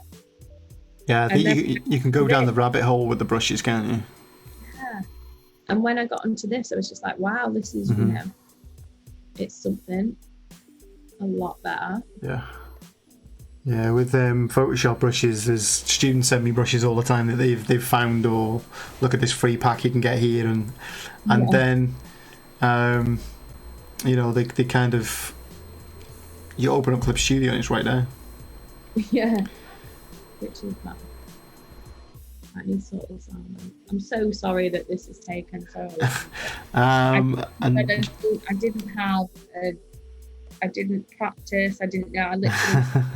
And this is what I was doing. So this is really brave. I mean, people who come on who are really nervous have put something together, practice, whatever else. So doing something like this, you've taken it to the next level of bravery, I think. Yeah, well, I wanted to do this. I purposely, and sorry to all your detriment, I purposely chose not to practice anything because I wanted to be out of this comfort zone. So I didn't want the option to be there to like know what I was going to draw beforehand. See, I don't know what works. I just go and see what direction I'm going. Mm-hmm. So Brinkley has put, if they paid me, I'd claim they could create world peace. Fair enough. She's got a bit of a bicep going on there. There you go. So I'm not happy with that. She's not missed arm day. Yeah, this is what needs to change, and this bit's a bit wrong.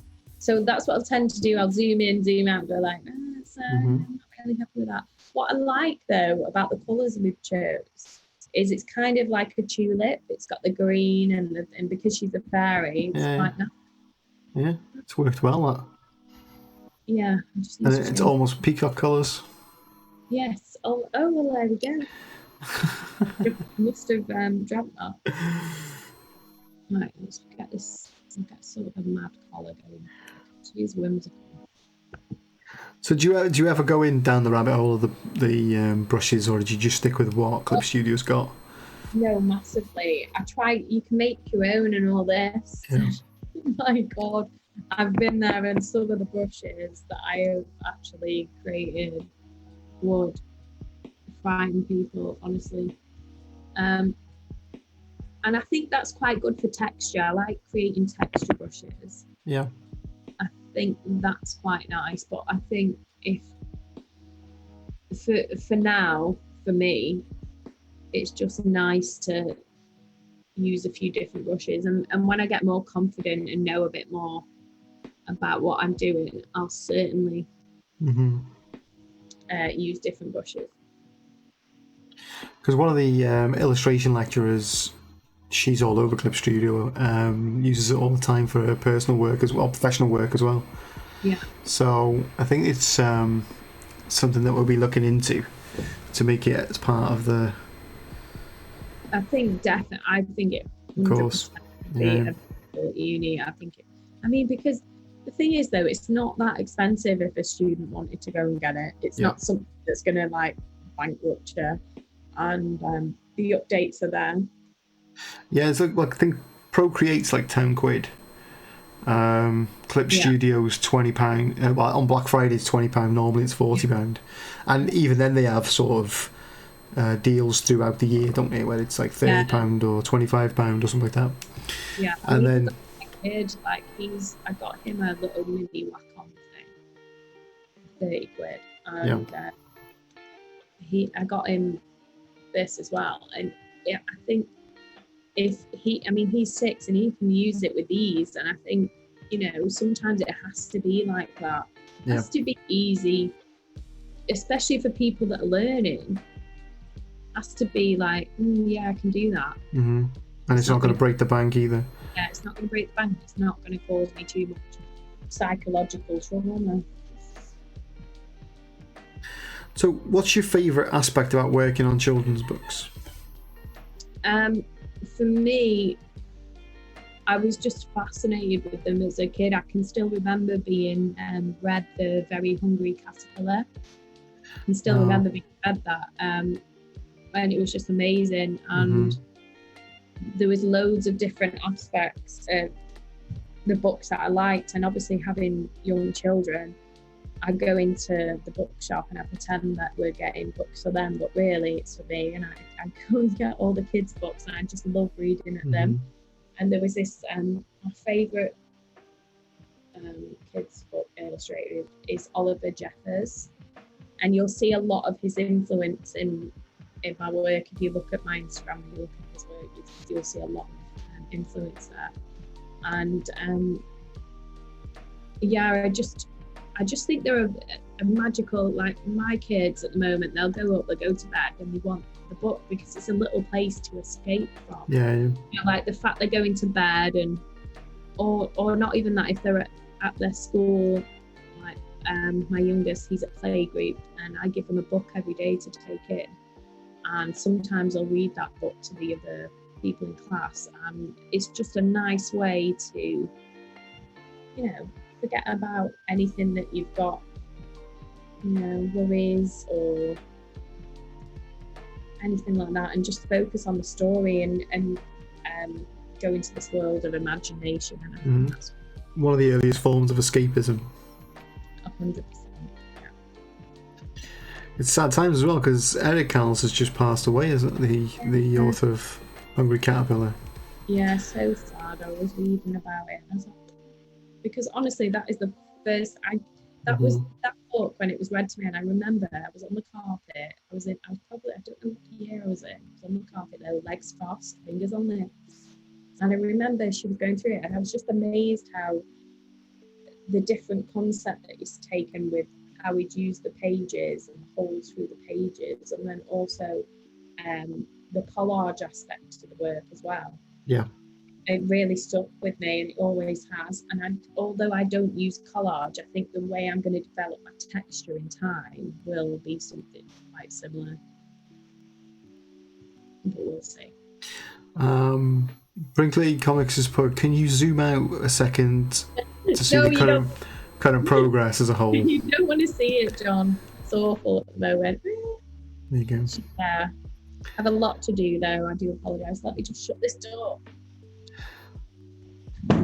A lot to do. This is the thing with me. I haven't put it down to a skill of time. Sometimes it takes me a long time to do artwork. Any suggestions on what I could change? C.A. Silversmith's put Oliver Jeffers, How to Catch a Star, and a heart emoji. Oh, lovely. And Brinkley's put, it's great. Yeah, you're just being nice. So if anyone's got any suggestions, as Hayley's asked, if you can put it in the chat, we'll certainly read it out. put it in the chat. No, I'm not going to promise, but I'll try. So what's your least favourite aspect about working on children's books? I haven't found one yet. Text. Actually, text. Text is always a difficult one. Just trying to get the right typeface to fit with your work. Yeah, that's my main problem. Because I'll think one thing and I'll think it looks good, and then I'll pass it on and they'll be like, no, it's not going to work. It needs to be more simple. It needs to be a serif font. This needs to change. This needs to change, and I'm just like, no. The worst one is I don't like your type, and I'm terrible for it when students show me their work. I'm like, I don't like your type. And it's like, well, what don't you like about it? It just doesn't fit. And it's like, what does that mean? What does that mean? It doesn't fit. It's like going flashbacks to art directors going, just make it blue. It's like, no, what's that mean? But yeah, typeface is horrific. Yeah, that's one thing when I struggled, like with this one. Mm-hmm. I got told, originally I had it all in this font. That's my own font I made. Okay. But was told it was too much. So I had to put it in a more traditional, so I just went with the bog standard. But to me, it just doesn't... Yeah. It this and this, it just doesn't fit to me. I'm just not... We're still in that sort of, even now when you buy books and stuff, we're still in that sort of Times New Roman sort of area. And it's like, you know, you get letters from primary schools in Comic Sans and they're like, oh, it's easy for dyslexic people to read. It's not. It's really not. A nice sans serif typeface goes a long way, you know, like... It's but yeah, doing your own typeface is always a good idea. Comic artists do it all the time. Yeah, we're taught how to do that with one of Adela's classes in calligraphy. Yeah. It's really basic. You just write it. You write it up on a bit of paper, scan it in. Yeah. And it does the rest. Brinkley Comics has put, it's interesting that you keep the underdrawing and paint over it. Is that a normal part of your process? So like, yeah, pretty much. I'll just keep layering on top. And I think that's more from a traditional sense, because in a traditional way, that's how I would have done it.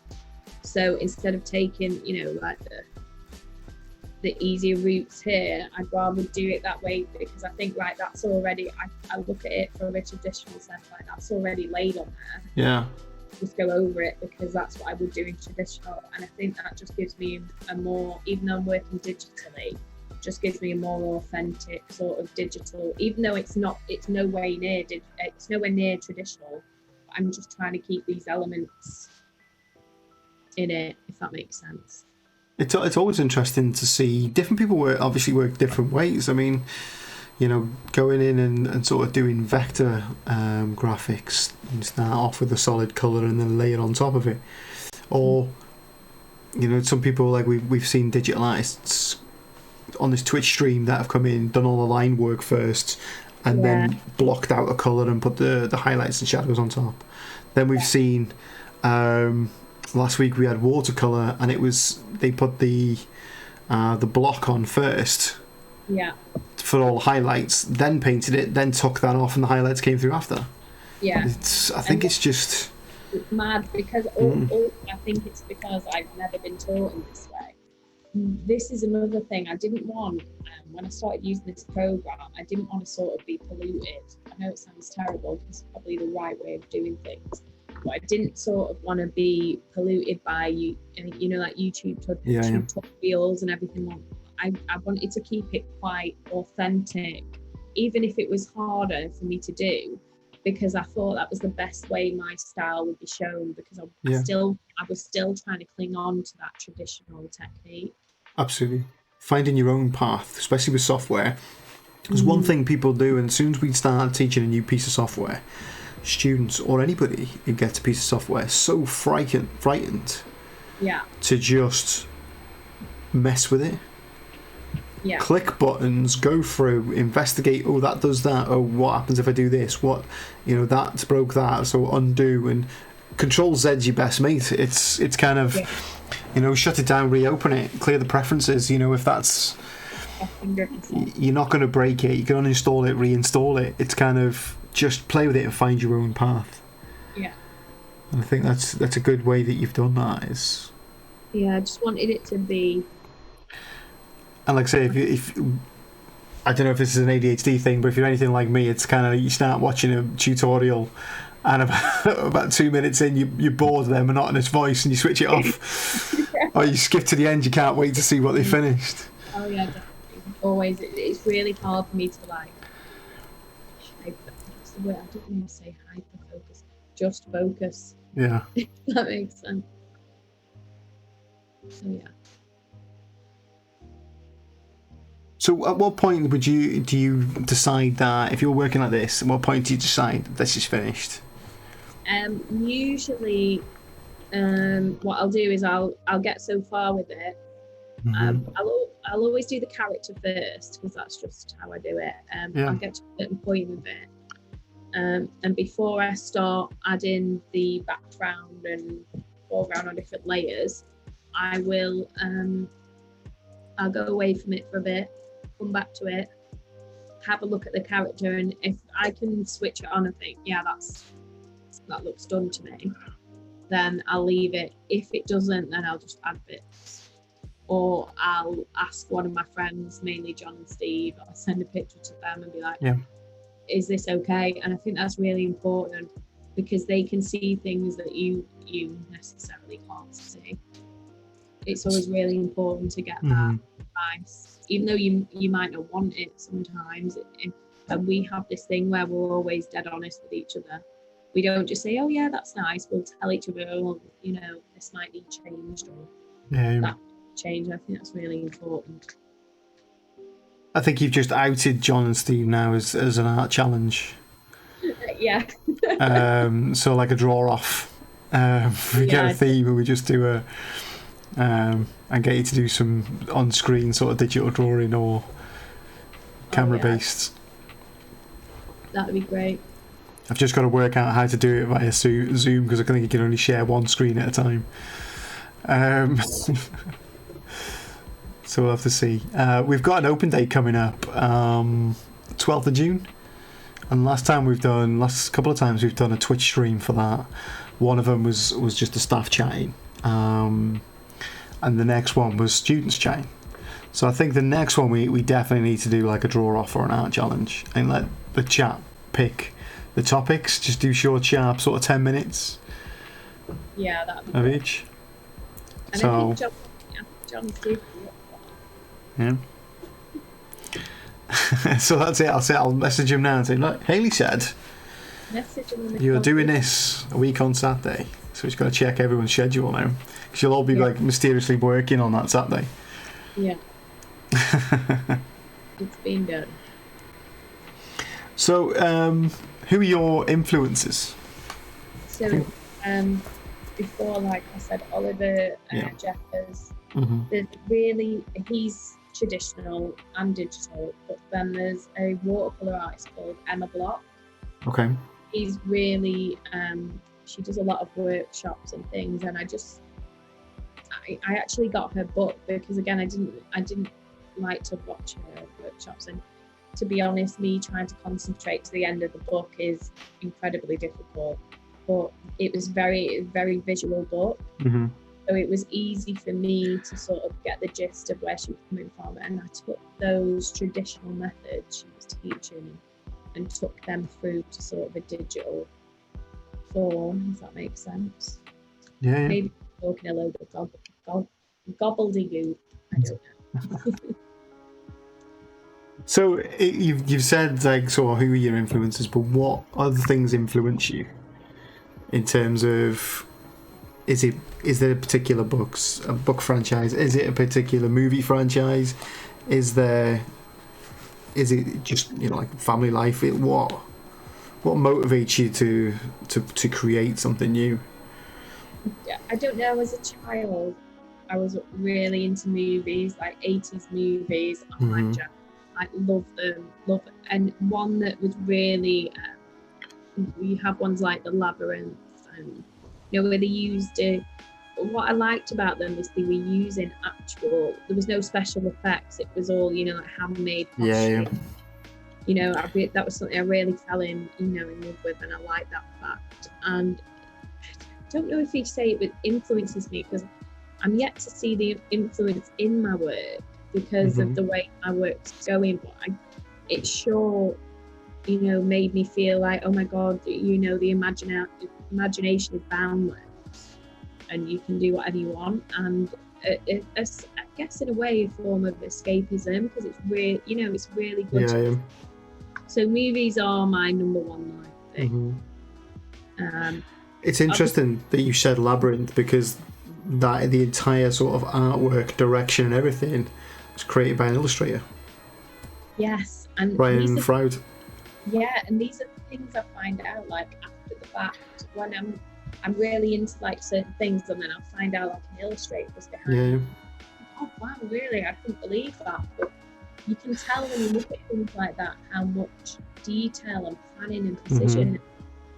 The illustration, I'd love to see some of the illustrations like that. I've got his book. My wife bought me his book, and it's one of my prized possessions. It's a fantastic book.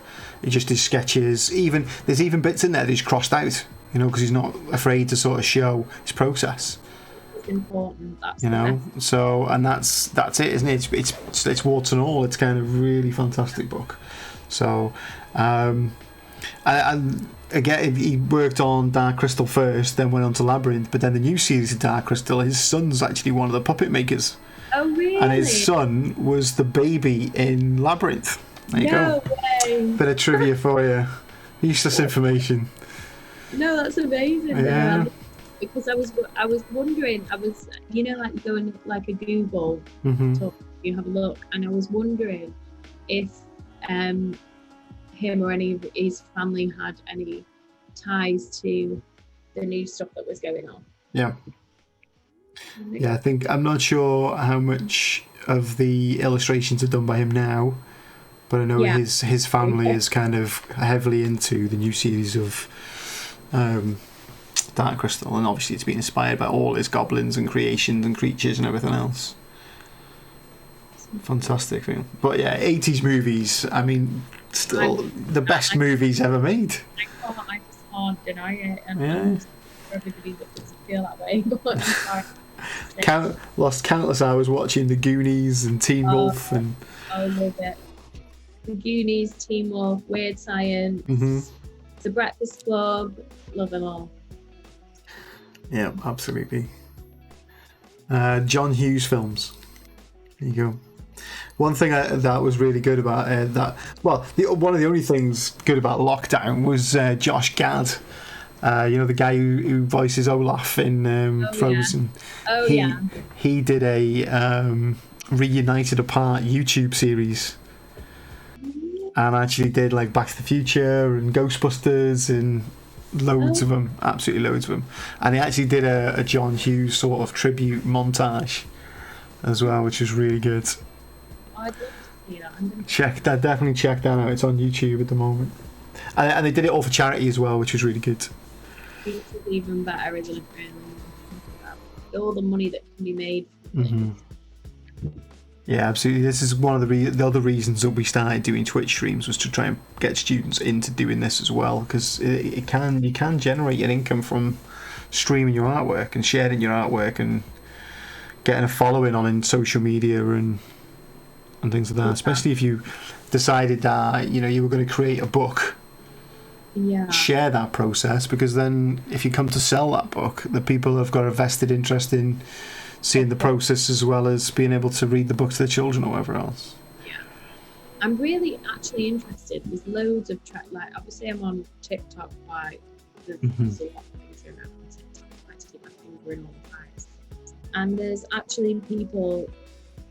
Sorry, my niece is just giving me the look of death. There's people, what they're doing is they are getting images off Canva, Yeah. creating sort of journals using the images and just putting line work in there, and then putting it on Amazon as like print to sell. I don't know what that is. You have to become a rep or something. You have to sign up to the Amazon thing. Right. Okay. So every time they sell a book, so they don't have to keep stock. Amazon print it, and then they get a cut of it, and then it goes straight to the client, the customer, whatever. And I'm just thinking, so they're taking artwork from Canva. Yeah. How is that allowed? It's a big minefield. Mm-hmm. It is kind of, and it's difficult to try and stop that as well. The only way you're going to stop it is kind of Amazon sort of drilling down with that. But it's such a big entity now; it's kind of going to be difficult. Because I know there's lots of videos that are circling about at the moment to sell stuff on Amazon that you buy from a wholesaler, I don't know, in China or something like that, and then it gets shipped directly to Amazon, and Amazon sell it on your behalf, and you make money off that. Yeah. So it's kind of. It just worried me because I was like, well, if people do that, like, with books, like, what is the incentive to like? People could make kids' books doing that, could they? Yeah. I was a bit worried. Sorry if you can hear crying. That's my 2-year-old kicking off. I just want to go to bed. So yeah, this is definitely not going to finish, and I'm sorry. Sometimes I just lose. No, absolutely. I think last week was the first time we finished a piece. We absolutely don't expect to finish a piece.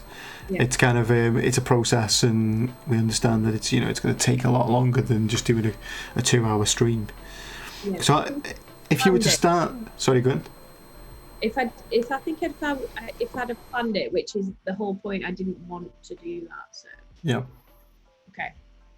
Well, we've got about 5 minutes left, so I've got a couple more questions for that. If you were to start and this project again, how long would it take you to complete it, would you say? So this artwork, well, how long have I been? 2 hours now.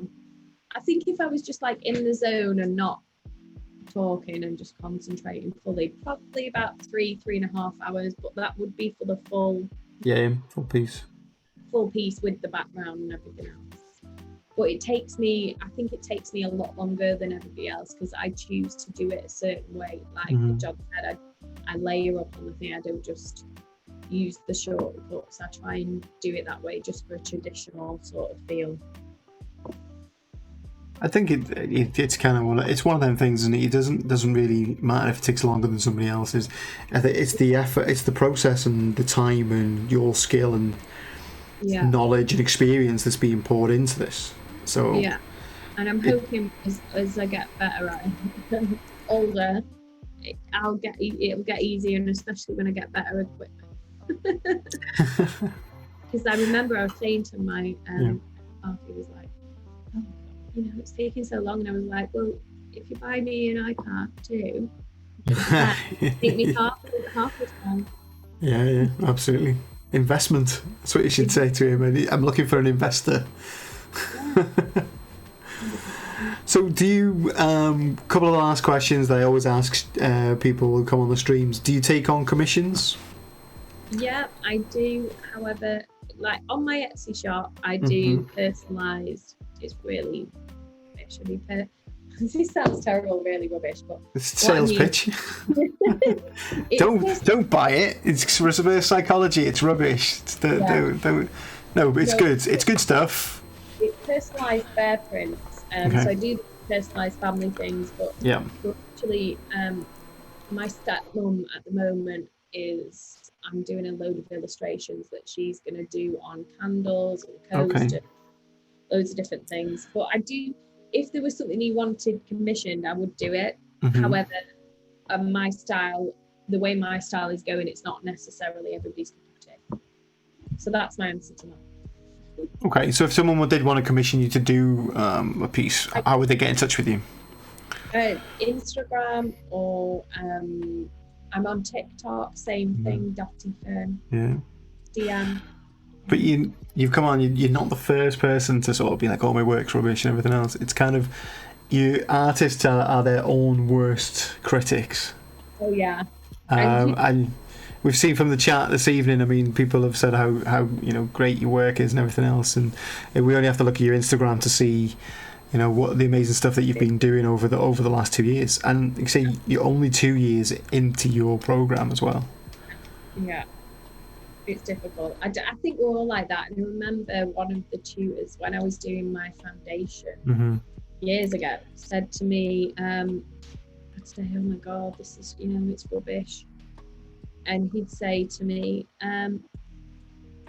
"Don't put yourself down because there's enough people in life that will do that for you." Absolutely.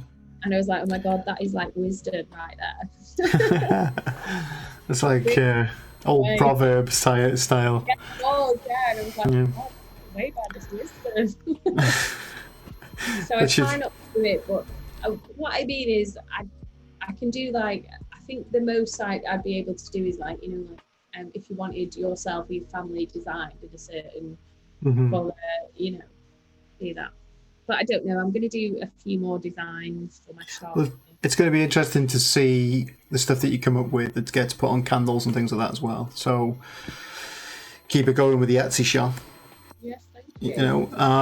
We're coming up now to 2-hour mark. So in our usual sort of Twitch fashion, and such as the way of Twitch, we will raid another channel, which is one thing we didn't talk about before this, just to let you know. Because there's some people watching, rather than leaving them hanging, we will pass them on to another stream. So I'll just see who's online that we follow, and it's a good way. Now and again we get followers from that. Now and again, they get followers, and it's a good way to share stuff. Maybe let's have a look. Who have we got on? The only person we've got on this evening is Title Enlarge. We rated them last time, and they're a 2D traditional animator. So let's have a look. If we do, we'll go for them again. There we go. So I will set that up. Will thank you for your time this evening, Hayley. It's been absolutely amazing. The work that you've produced in such a short period of time is brilliant. Fantastic piece. Your Instagram's amazing. Can't wait to see what you're going to come up with in level 6. And I think you just keep going with it. Bit of confidence. Keep going. Yeah. Help and support's always there for you. Like I say, it'll be interesting to see, and I'd really like it if you come back when you're halfway through level 6 or at the end of level 6 to show where you've gone to there.